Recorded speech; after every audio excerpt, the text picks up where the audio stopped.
আমাদের প্রথম প্রশ্ন, প্রাচীন যুগ বা বাংলা সাহিত্যের আদি পর্বের একমাত্র নিদর্শন কোনটি? প্রাচীন যুগ বা বাংলা সাহিত্যের আদি পর্বের একমাত্র নিদর্শন হল চর্যাপদ। মধ্যযুগের ব্যাপ্তি কত বছর? এই যুগকে কয় ভাগে ভাগ করা যায় ও কি কি? মধ্যযুগের ব্যাপ্তি প্রায় 500 বছর।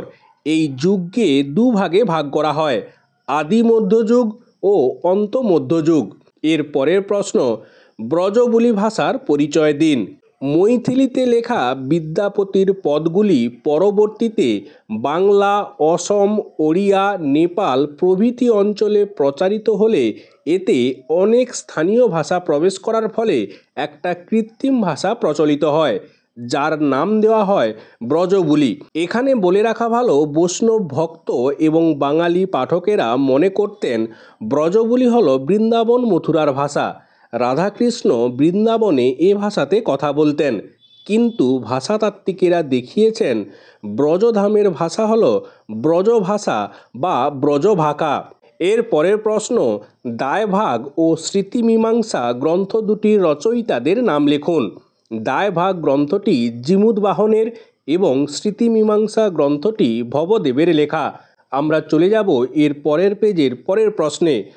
মধ্যযুগের শেষ কবি কে? তাঁর কাব্যের নাম কি? মধ্যযুগের শেষ কবি ভারতচন্দ্র রায়। তাঁর কাব্যের নাম অন্নদামঙ্গল। এর পরের প্রশ্ন, কৃপার শাস্ত্রের অর্থভেদ ও ব্রাহ্মণ রোমান ক্যাথলিক সংবাদ গ্রন্থ দুটির রচয়িতাদের নাম লিখুন। কৃপার শাস্ত্রের অর্থভেদ গ্রন্থটি মানুয়েল দা আসাম্পসাও এবং ব্রাহ্মণ রোমান ক্যাথলিক সংবাদ গ্রন্থটি দোম আন্তোনিওর লেখা। এর পরের প্রশ্ন, চর্যাপদ কবে ও কিভাবে আবিষ্কৃত হয় এবং প্রকাশিত হয়? রাজেন্দ্র লালের মৃত্যুর পর বিভিন্ন পুঁথি সন্ধান ও সংগ্রহের দায়িত্ব পড়ে মহামহোপাধ্যায় হরপ্রসাদ শাস্ত্রীর উপর। 1897 সালে বৌদ্ধ লোকাচার সংক্রান্ত তথ্য সংগ্রহের জন্য মহামহোপাধ্যায় হরপ্রসাদ শাস্ত্রী প্রথমবার নেপাল ভ্রমণ করেন। 1898 সালে দ্বিতীয়বার নেপাল ভ্রমণের সময় তিনি কিছু বৌদ্ধ ধর্মীয় পুঁথিপত্র সংগ্রহ করেন। 1907 খ্রিস্টাব্দে তিনি নেপালের রাজদরবারের গ্রন্থশালা থেকে চর্যাচর্য বিনিশ্চয় নামে চর্যার একটি খণ্ডিত পুঁথি উদ্ধার করেন। চর্যাচর্য বিনিশ্চয়, সরহপাদের দোহা, কৃষ্ণাচার্য বা কান্যপাদের দোহা এবং ডাকার্ণব, এই 4টি পুঁথি একত্রে 1916 খ্রিস্টাব্দে বঙ্গীয় সাহিত্য পরিষদ থেকে 1000 বছরের পুরানো বাংলা ভাষায় বৌদ্ধ গান ও দোহা এই শিরোনামে সম্পাদকীয় ভূমিকা সহ প্রকাশ করেন হরপ্রসাদ শাস্ত্রী। এর পরের প্রশ্ন, বঙ্গ শব্দের সঙ্গে কোন প্রত্যয় যোগ করে বঙ্গাল শব্দটি হয়েছে? কারা প্রথম বাংলা শব্দটি ব্যবহার করেছেন? বঙ্গ শব্দের সঙ্গে আল প্রত্যয় যোগ করে বঙ্গাল শব্দটি হয়েছে। পর্তুগিজরা প্রথম বাংলা শব্দটি ব্যবহার করেছেন। আমরা চলে যাব এর পরের পেজের পরের প্রশ্নে। কত সালে ফোর্ট উইলিয়াম কলেজের প্রতিষ্ঠা হয়? 1800 সালে ফোর্ট উইলিয়াম কলেজের প্রতিষ্ঠা হয়। আলাওলের পদ্মাবতী কার লেখা কোন কাব্যের অনুবাদ? আলাওলের পদ্মাবতী প্রখ্যাত হিন্দি কবি মুহম্মদ জায়সির পদুমাবত কাব্যের অনুবাদ। এর পরের প্রশ্ন, প্রাকৃত পয়ঙ্গলের সংক্ষিপ্ত পরিচয় দিন। বিভিন্ন কবি রচিত শ্লোকের সংকলন হল প্রাকৃত পয়ঙ্গল। আনুমানিক 1400 শতাব্দীতে কাশীধামে গ্রন্থটি সংকলিত হয়। গ্রন্থটি সৌরশ্রেণী প্রাকৃত ও অপভ্রংশে লেখা হয়। ভাব, বিষয়বস্তু ও ভাষা কৌশলের দিক থেকে গ্রন্থটি বাঙালি জীবন ও সংস্কৃতির সঙ্গে গভীরভাবে জড়িত। গ্রন্থের একটি পদে পল্লীবাসী কৃষি নির্ভর প্রাচীন বাঙালি মধ্যবিত্ত জীবনের সুখ স্বাচ্ছন্দ্যের পরিচয় পাওয়া গেছে। গ্রন্থটি অনুসরণ করলে বোঝা যায় গ্রন্থটিতে এমন অনেক শ্লোক আছে যার ভাব, বিষয়বস্তু ও ভাষা কৌশল প্রায় বাংলার অনুরূপ। অর্থাৎ গ্রন্থটিতে ব্যবহৃত প্রকীর্ণ কবিতাগুলি প্রাকৃত অপভ্রংশে লেখা হলেও এখানে বাংলার লক্ষণ পাওয়া যায়। এর পরের প্রশ্ন, ব্রহ্মক্ষত্রিয় নামে কারা পরিচিত ছিলেন? কর্ণাট দেশ থেকে আগত সেন বংশীয় ব্রাহ্মণ রাজারা সামন্তদের সঙ্গে যোগ দিয়ে দুর্বল পাল রাজাদের সিংহাসনচ্যুত করে সিংহাসনে বসেন। জাতিতে ব্রাহ্মণ হলেও তাদের বৃত্তি ছিল ক্ষত্রিয়ের, তাই তাঁরা ব্রহ্মক্ষত্রিয় নামে পরিচিত ছিলেন। আমরা চলে যাব এর পরের পেজের পরের প্রশ্নে। ধর্মমঙ্গল কাব্যের আদি কবি ও তাঁর কাব্যের নামোল্লেখ করুন। ধর্মমঙ্গলের আদি কবি ময়ূর ভট্ট, তাঁর কাব্যের নাম হাকন্দ পুরাণ। এর পরের প্রশ্ন, মূল সংস্কৃত রামায়ণে ছিল না, বঙ্গানুবাদের সময় কৃত্তিবাস সংযোজন করেছেন, এমন দুটি ঘটনার উল্লেখ করুন। মূল সংস্কৃত রামায়ণে ছিল না কিন্তু বঙ্গানুবাদের সময় কৃত্তিবাস সংযোজন করেছেন এমন দুটি ঘটনা হল দশরথের রাজ্যে শনির দৃষ্টি এবং গণেশের জন্ম। এর পরের প্রশ্ন, দেশ নার্যনিবাস কথাটির অর্থ কী? দেশ নার্যনিবাস কথাটির অর্থ হল অনার্যদের দেশ। এর পরের প্রশ্ন, চর্যা গানের পুঁথি কী নামে প্রকাশিত হয়েছিল? চর্যা গানের পুঁথি হাজার বছরের পুরানো বাংলা ভাষায় বৌদ্ধ গান ও দোহা নামে প্রকাশিত হয়েছিল। এর পরের প্রশ্ন, হাসন রাজার নিজের কাব্য সংগ্রহের নাম কি এবং কোন সালে প্রকাশিত হয়েছিল? রবীন্দ্রনাথ ঠাকুর কিভাবে তাঁর গানের খবর পেয়েছিলেন? হাসন রাজার নিজের কাব্য সংগ্রহের নাম হাছন উদাস এবং এটি 1907 সালে প্রকাশিত হয়েছিল। শ্রীহট্টের মুরারিচাঁদ কলেজ পত্রিকায় প্রভাত কুমার শর্মার মরমী কবি হাসন রাজা প্রবন্ধ থেকে রবীন্দ্রনাথ ঠাকুর তাঁর গানের খবর পেয়েছিলেন। এর পরের প্রশ্ন, খ্রিস্টপূর্ব 2য় শতকে পতঞ্জলির কোন গ্রন্থে বঙ্গ শব্দটির উল্লেখ পাওয়া যায়? খ্রিস্টপূর্ব 2য় শতকে পতঞ্জলির মহাভাষ্যে বঙ্গ শব্দটির উল্লেখ পাওয়া যায়। এর পরের প্রশ্ন, গোবিন্দ দাসকে দ্বিতীয় বিদ্যাপতি বলা হয় কেন? গোবিন্দ দাসের শিল্পগুরু ছিলেন বিদ্যাপতি। কাব্যের গঠন রীতির দিক থেকে বিদ্যাপতির সঙ্গে গোবিন্দ দাসের কাব্যের মিল রয়েছে। গোবিন্দ দাসের ছন্দ, অলঙ্কার, শব্দের ঐশ্বর্যময়তা ও রোমান্টিক পদের উপর বিদ্যাপতির প্রভাব রয়েছে। রাধা চরিত্র নির্মাণে উভয়ে একাত্ম হয়ে গিয়েছেন। এই সব কারণের জন্য কবি গোবিন্দ দাসকে দ্বিতীয় বিদ্যাপতি বলা হয়। এর পরের প্রশ্ন, বড়াই কে? তার বৈশিষ্ট্য কী? বড়াই শ্রীকৃষ্ণ কীর্তন কাব্যে একটি গুরুত্বপূর্ণ চরিত্র। সম্পর্কে সে রাধার মায়ের পিসি। কাব্যে বড়াই রাধাকৃষ্ণের মধ্যে সংযোগ রক্ষাকারী সেতু হিসেবে কাজ করেছে। রাধা ও কৃষ্ণের মধ্যে সম্পর্ককে নানাভাবে সে প্রভাবিত করেছে।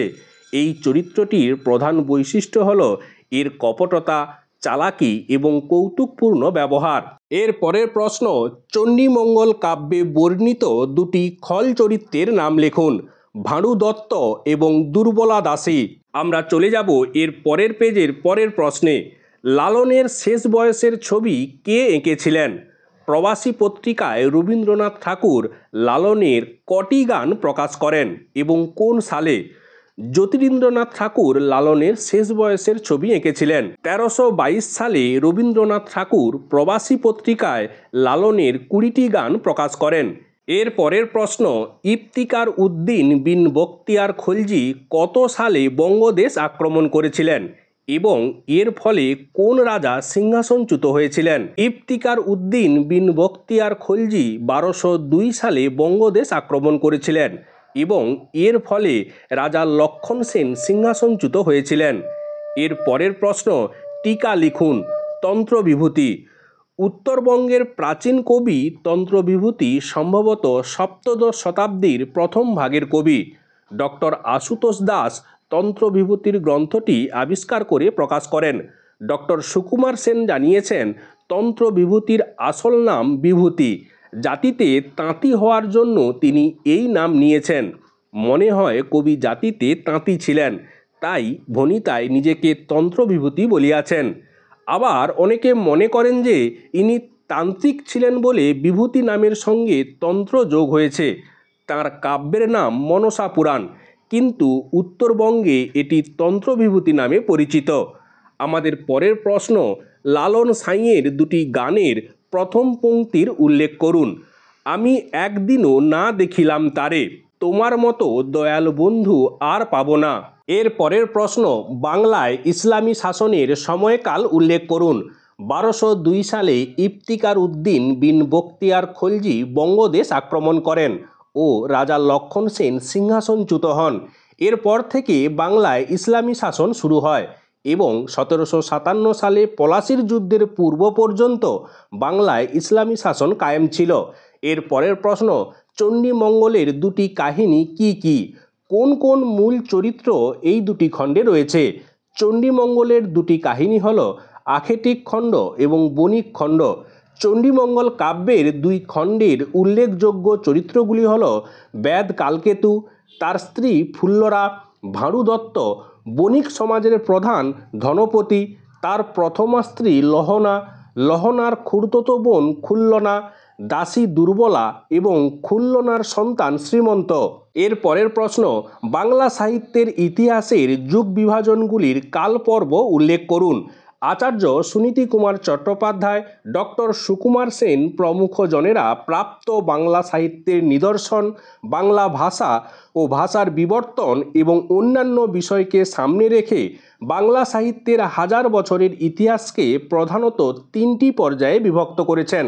প্রাচীন যুগ বা আদি যুগ, এর ব্যাপ্তি 900 থেকে 1200 খ্রিস্টাব্দ পর্যন্ত। মধ্যযুগ 1350 থেকে 1800 খ্রিস্টাব্দ পর্যন্ত। আধুনিক যুগ 1800 থেকে বর্তমান সময় পর্যন্ত।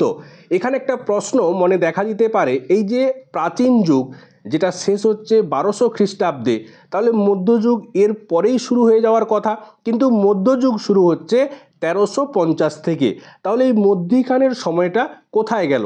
আসলে এই মধ্যিখানের সময়টা অন্ধকার যুগ নামে পরিচিত। এখানে কেন অন্ধকার যুগ, কি ব্যাপার, সেটা অন্ধকার যুগের যে টিকা সেটা যখন আমরা পড়ব সেক্ষেত্রে কিন্তু এটা আমরা ভালোভাবে রপ্ত করতে পারবো। এর পরের প্রশ্ন, বৃন্দাবনের ষড় গোস্বামীর মধ্যে যে কোনো দুজনের নাম উল্লেখ করুন। বৃন্দাবনের ষড় গোস্বামীর মধ্যে দুজন গোস্বামী হলেন রূপ গোস্বামী এবং সনাতন গোস্বামী। এর পরের প্রশ্ন, টিকা সর্বস্ব ও ব্রাহ্মণ সর্বস্ব গ্রন্থ দুটি রচয়িতাদের নাম লিখুন। টিকা সর্বস্ব গ্রন্থটি সর্বানন্দের এবং ব্রাহ্মণ সর্বস্ব গ্রন্থটি হলায়ুধের লেখা। এর পরের প্রশ্ন, গীত গোবিন্দম কার লেখা? কবি জয়দেব। পবনদূত গ্রন্থটি কার লেখা? গ্রন্থটি কালিদাসের কোন গ্রন্থের আদর্শে রচিত? পবনদূত গ্রন্থটি ধৈর লেখা। এটি কালিদাসের মেঘদূতের আদর্শে রচিত। এর পরের প্রশ্ন, মহাভারতের কথা অমৃত সমান, হে কাশী কবিশ দলে তুমি পুণ্যবান, কে কার সম্পর্কে কথা বলেছেন? মাইকেল মধুসূদন দত্ত তাঁর এক সনেটে কাশিরাম দাস সম্পর্কে কথা বলেছেন। চর্যাপদের প্রথম ও পঞ্চম পদ কোন কোন রাগে লেখা হয়েছে? চর্যাপদের প্রথম ও পঞ্চম পদ যথাক্রমে পটমঞ্জুরি রাগ ও গুর্জরি রাগে লেখা হয়েছে। এর পরের প্রশ্ন, আদিত্যবার শ্রী পঞ্চমী পূর্ণ মাঘ মাস, তথিমধ্যে জন্ম লইলাম কৃত্তিবাস, ব্যাখ্যা করুন। কবি কৃত্তিবাস নিজের জন্ম বৃত্তান্ত বোঝাতে বলেছেন আদিত্যবার শ্রী পঞ্চমী পূর্ণ মাঘ মাস, তথিমধ্যে জন্ম লইলাম কৃত্তিবাস, অর্থাৎ মাঘ মাসে শ্রী পঞ্চমী তিথিতে রবিবারে কবি কৃত্তিবাসের জন্ম হয়েছিল। এর পরের প্রশ্ন, আর্যা সপ্তশতী গ্রন্থটি কার লেখা? আর্যা সপ্তশতী গ্রন্থটি গোবর্ধন আচার্যের লেখা। মানিকরাম গাঙ্গুলি কে? তাঁর পরিচয় দিন। ধর্মমঙ্গল কাব্যের একজন উল্লেখযোগ্য কবি হলেন মানিকরাম গাঙ্গুলি। ডক্টর মোহাম্মদ শহীদুল্লাহ তাঁকে 16শ শতাব্দীর শেষভাগের কবি বলেছেন। তিনি একজন সুকবি এবং সুপণ্ডিত। চরিত্র চিত্রণে এবং বিশেষত বীর রসের বর্ণনায় তিনি দক্ষ। নানা অলঙ্কারের সমাবেশ ও বাংলা ছন্দের বৈচিত্র্য তাঁর কাব্যে লক্ষণীয়। আদি রসের বর্ণনা থেকে তাঁর সংস্কৃত রসশাস্ত্রের জ্ঞান সম্পর্কে বোঝা যায়। এর পরের প্রশ্ন, ইউসুফ জোলেখা কাব্যের সংক্ষিপ্ত পরিচয় বিবৃত করুন। শাহ মুহম্মদ সগীরের ইউসুফ জোলেখা কাব্যটি 1984-তে ঢাকা বিশ্ববিদ্যালয় থেকে এনামুল হক এবং শরীফের সম্পাদনায় প্রকাশিত হয়। তার রচনায় সন তারিখের উল্লেখ নেই এবং পৃষ্ঠপোষকের নাম এখানে অস্পষ্টভাবে উচ্চারিত হয়েছে। বঙ্গদেশে প্রাপ্ত মুসলমান কবিদের রচনাবলীর মধ্যে সগীরের পুঁথি প্রাচীনতম। তিনি তার কাব্যের উপাদান সংগ্রহ করেছিলেন কোরআনের সূরা ইউসুফ থেকে। তার অপূর্ব নৈপুণ্যতার জন্য তিনি আজ প্রতিটি বাঙালির হৃদয়ে বিরাজ করছেন।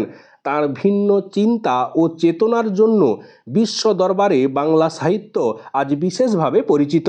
এর পরের প্রশ্ন, হাছন উদাস কার লেখা? এটির প্রকাশকাল কত? হাছন উদাস হাছন রাজার লেখা। এটির প্রকাশকাল 1907 খ্রিস্টাব্দ। এর পরের প্রশ্ন, টিকা লিখুন। অন্ধকার যুগ। তুর্কি আক্রমণ ও অত্যাচারের ফলে ত্রয়োদশ ও চতুর্দশ এই দুটি শতাব্দীতে কোনো সাহিত্য সৃষ্টি হয়নি, কিংবা হয়ে থাকলেও তার কোনো প্রমাণ নেই। এই কারণে 1200 খ্রিস্টাব্দ থেকে 1350 খ্রিস্টাব্দ পর্যন্ত সময়কে কোনো কোনো গবেষক বাংলা সাহিত্যের অন্ধকারাচ্ছন্ন যুগ বা অন্ধকার যুগ নামে অভিহিত করেছেন। এর পরের প্রশ্ন, টিকা লিখুন। সদুক্তি কর্ণামৃত। সদুক্তি কর্ণামৃত গ্রন্থের সংকলক শ্রীধর দাস।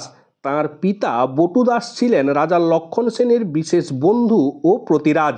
সদুক্তি কর্ণামৃতে প্রবাহ নামে 5টি অধ্যায় আছে, যেমন অমর প্রবাহ, সিঙ্গার প্রবাহ, চাতু প্রবাহ, অপদেশ প্রবাহ, উচ্চবাচ প্রবাহ। সংকলনটিতে রাজা আমত্ত থেকে শুরু করে সাধারণ মানুষের রচনাও স্থান পেয়েছে। গ্রন্থটিতে যে নামগুলি বাঙালির পরিচয় বহন করে তারা হলেন কমল গুপ্ত, কালিদাস নন্দী, দিবাকর দত্ত, প্রভাকর দত্ত প্রমুখ। এই গ্রন্থটির সংকলনের সমাপ্তি আনুমানিক 1207 সাল। এর পরের প্রশ্ন, চর্যাপদে প্রধানত কয়টি ছন্দ ব্যবহৃত হয়েছে এবং কি কি? চর্যাপদে প্রধানত 3টি ছন্দ, পয়ার, ত্রিপদী ও 16 মাত্রার চৌপাই ছন্দ ব্যবহৃত হয়েছে। এর পরের প্রশ্ন, টিকা লিখুন। সুভাষিত রত্নকোষ। আনুমানিক খ্রিস্টীয় দ্বাদশ-ত্রয়োদশ শতকে সংকলিত সংস্কৃত শ্লোক সংকলন হল সুভাষিত রত্নকোষ বা কবীন্দ্রবচন সমুচ্চয়।